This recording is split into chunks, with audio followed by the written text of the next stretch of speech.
You ask Tiger to solve. This deals with linear equations with one unknown. The final result is k equals -4. Let's solve it step by step. Simplify the expression. Expand the parentheses. Simplify the arithmetic.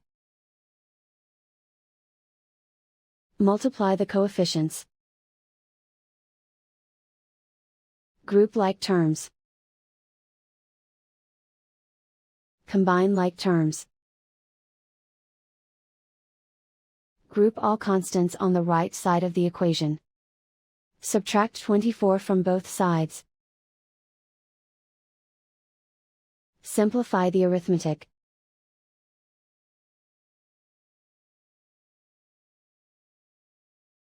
Isolate the k. Divide both sides by -33. Cancel out the negatives. Simplify the fraction.